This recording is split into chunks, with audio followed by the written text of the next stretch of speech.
আসসালামু আলাইকুম ওয়া রাহমাতুল্লাহি ওয়া বারাকাতুহু। আমরা যারা তারাবির নামাজের 4 রাকাত পর পর যে দোয়াটি আছে, এটা আমরা অনেকেই জানি না।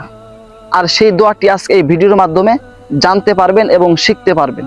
দোয়াটি হচ্ছে সুবহানাদিল মুলকি ওয়াল মালাকুতি সুবহানাদিল আজ্জাতি ওয়াল আজমাতি ওয়াল হাইবাতি ওয়াল কুদরতি ওয়াল কিবরিয়াই ওয়াল জাবারুত।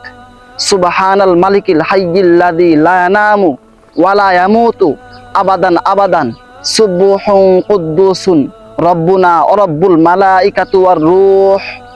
দোয়াটি অবশ্যই আপনারা শিখবেন। এরকম ইসলামিক ভিডিও পেতে অবশ্যই চ্যানেলটা সাবস্ক্রাইব করে দিবেন এবং পাশে থাকা বেল আইকনটি বাজিয়ে দিবেন এবং ভিডিওটা অবশ্যই শেয়ার করে দিবেন। আপনার শেয়ারের কারণে অন্য মুসলমান এই ভিডিওটি দেখতে পারবে এবং কি দোয়াটি শিখতে পারবে। আপনি অনেক সওয়াবের ভাগীদার হবেন। অবশ্যই ভিডিওটা শেয়ার করতে ভুলবেন না ইনশাআল্লাহ। আসসালামু আলাইকুম ওয়া রাহমাতুল্লাহি ওয়া বারাকাতুহু।